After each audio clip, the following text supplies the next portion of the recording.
Halo semuanya, apa kabar? Kali ini Ara akan membacakan cerpen sahabat Ara yang baik hati bernama Vina Lana Diana. Berjudul Apakah Ia Harus Mengunci Pintu? Dimuat di Media Indonesia April 2018.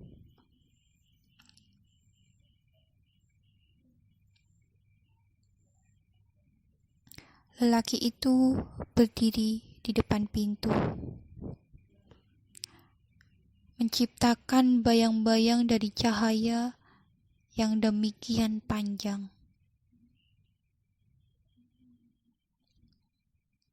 Seperti waktu, lama ia merenung, ragu antara berkata ya atau tidak kepada dirinya sendiri. Apakah aku harus menutup pintu? Dalam suatu masa yang pernah Trojan yakini bahwa ia pernah melampauinya, di tahun yang pernah lewat, ia pernah menuliskan mimpi menjadi seorang pelukis. Namun yang terjadi justru ia terus-menerus menangis. Usianya ketika itu 8 tahun dan ia sering jadi olokan teman-temannya. Dasar bodoh, kok tak tahu cara membedakan warna? Kalimat itu tidak pernah mati di dalam rumah kecil di sudut kepalanya. Kalimat yang terus tumbuh dari waktu ke waktu seolah raksasa penghancur seluruh kota. Apa itu warna, Rana? Seorang gadis di hadapannya hanya menggeleng. Tidak tahu. Tapi kamu jangan menangis lagi. Meskipun aku tidak punya balon warna-warni. Apa itu warna, Rana? Kamu tidak perlu banyak bertanya. Rana, gadis itu tentu tidak benar-benar tidak tahu tentang warna. Ia hanya tidak ingin membuat Trojan terluka. Ia tidak ingin temannya semakin ingin menangis jika mengetahui definisi warna. Apa itu warna, Rana? Kalimat itu kembali meluncur dari masa depan. Baik Trojan ataupun Rana tentu sebenarnya sudah tahu tentang pertanyaan yang terkunci di masa lalu. Sementara penghuninya pindah rumah dan lama tak menjenguk ruang berdebu dan penuh sarang laba-laba itu. Seorang pria duduk kusyuk di hadapan cahaya warna-warni dari mesin-mesin pengumpul dokumen. Orang-orang menyebutnya sebagai perpustakaan cahaya. Matanya menyipit seperti huruf-huruf yang tak jauh berbeda dari masa lalu. Warna adalah sekumpulan aku, kau, dan seluruh semesta dengan komponen penggerak di dalamnya. Terlalu teknis. Warna adalah masa depan. Bagaimana bisa? Diamlah, Tro. Aku membawakanmu secangkir kopi, sedikit gula, pekat seperti masa lalu. Trojan melirik, mencopot mata palsunya dan segera meraih secangkir kopi di meja. Menyesapnya pelan-pelan, menghasilkan nada-nada aneh yang tak siapapun mengerti kecuali dirinya. Melankolia. Rana perempuan itu hanya menggeleng, meletakkan tas lantas mencopot sepatu, menyalakan TV dan tertidur. Setelah lulus SMP dan hendak melanjutkan SMK, Trojan mengetahui persoalan buta warna yang dialaminya. Di sepasang matanya, warna hanyalah hitam dan putih. Tidak ada merah, kuning, hijau, biru, nila, ungu. Suatu kali ia pernah menyebut dirinya sebagai pembawa bayang-bayang di hadapan Rana. Aku lelaki pembawa bayang-bayang dan kau cahaya, Rana. Wanita itu tertawa lucu. Kau sudah seperti penyair saja. Mereka bukanlah sepasang lelaki dan perempuan yang suka menyematkan tanda pada diri pasangan masing-masing.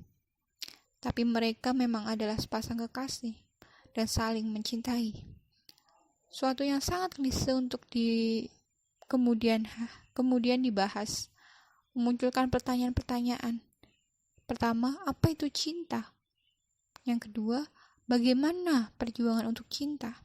Yang ketiga, menurutmu bagaimana tentang melakukan sesuatu demi orang lain? Jam dinding seolah roda yang terus diam, sementara bumi berputar membawanya melintas semesta. Teknologi memang sudah demikian canggih sehingga pada akhirnya Trojan memperoleh sepasang mata palsu yang membuatnya mengenal warna. Ia tak perlu risau mewujudkan mimpinya menjadi seorang pelukis. Meskipun sebenarnya pun tanpa sepasang mata palsu yang bisa dicopot sewaktu-waktu itu, ia tetap bisa melukis warna-warna monokrom. Tidak masalah kan? Hal itu justru akan membuatnya memiliki identitas, tapi kini ia tak lagi memimpikannya. Kenapa? Kata seorang bocah yang sering berteduh di bawah pohon di halaman rumahnya untuk membaca. Karena setiap manusia pandai menggambar, dan kau harus tahu, apapun yang bisa dilakukan setiap orang tidak lagi memiliki kekuatan. Apa hebatnya sesuatu yang bisa dilakukan setiap orang? Bocah itu hanya mengangguk-ngangguk. Entah memang paham atau hanya sekedar pura-pura. Pandangannya seperti takut mendapatkan kemarahan. Kau juga tak ingin pergi ke Danau Vinu untuk memancing? Mengapa kau bertanya begitu? Ia mengatakan bahwa ikan-ikan di sana semuanya sama. Teknologi telah mampu menciptakan mereka. Mungkin itu memang tidak lagi menarik untuk diangkat ke permukaan. Ikan-ikan itu seperti robot, dan robot sudah semakin sampah karena ke depan mesin akan menciptakan yang melebihi manusia. Mungkin Tuhan, seperti uang. Hai bocah, siapa yang mengajarimu begitu? Siap ayah ribut, berteriak bahwa uang sudah seperti Tuhan. Tak sepantasnya orang tuamu mengatakan hal bodoh seperti itu di hadapanmu, bocah. Tapi kau baru saja mengatakannya, Paman. Keduanya tertawa terpingkal-pingkal, lalu sekian menit berikutnya yang tersisa hanya keheningan. Kau mau susu? Tidak. Es krim? Tidak juga. Apel? Bocah itu hanya menggeleng. Aku mau anjing. Repotkan sekali ya, dititipi keponakan yang banyak mau dan aneh sepertimu. Aku akan mengatakan kepada ayah dan ibu. Hei, diamlah. Lalu kau ingin jadi apa? Galaksi. Dasar kok aneh, Paman. Keduanya kembali tertawa. Sebuah pesan masuk dari Rana. Kau di mana? Kepada Rana. Di depan bersama Puma. Kemarilah sayang. Rana tidak menyusul Trojan, tetapi yang terjadi sebaliknya. Pemantara bocah itu merengek ingin bertemu Rana dan meminta dongeng agar ia tak merasa bosan saat menunggu kedua orang tuanya. Selanjutnya Rana memang bercerita tentang seorang lelaki dengan bayang-bayang yang sangat panjang. Ia terus-menerus membelakangi cahaya. Laki-laki itu juga tidak banyak mengenal warna. Itu sangat mirip dengan paman Trojan. Mungkin pamanmu adalah benar-benar seorang tokoh cerita yang melarikan diri dari dongeng. Aku tidak bisa membayangkannya. Laki-laki itu punya sebuah rumah kecil di sudut kepalanya yang tidak seorang pun ketahui. Kadang-kadang ketika ia sedang sendirian atau gagal merencanakan tidur, sementara seisi rumah telah sepi, ia memutuskan berkunjung. Laki-laki itu tidak memutuskan masuk, ia hanya berdiri di depan pintu, menciptakan sebuah perayaan, memandang, ya, hanya memandang. Ia seorang pengamat, juga perekam yang baik. Oleh karena itu, ia tak pernah lupa perihal rumah kecil di sudut kepalanya. Meskipun terkadang ia benar-benar tidak ingin menjenguk, bahkan untuk mengingat. Jika telah membuka kunci dan mengamatinya, ia akan buru-buru pergi begitu saja, tanpa berniat benar-benar ingin menutup pintu. Ia tahu rumah itu aman dari apapun dan siapapun. Ia tak pernah berpikir seorang akan mencuri atau diam-diam jadi penghuni. Rumah itu hanya berisi sekumpulan benda-benda lama, surat, telepon rumah, ayunan, layang-layang, jam dinding, dan sebagainya. Seluruhnya mengenakan warna monokrom, warna tua selain sepia. Ada yang lain ketika terakhir kali lelaki itu berkunjung.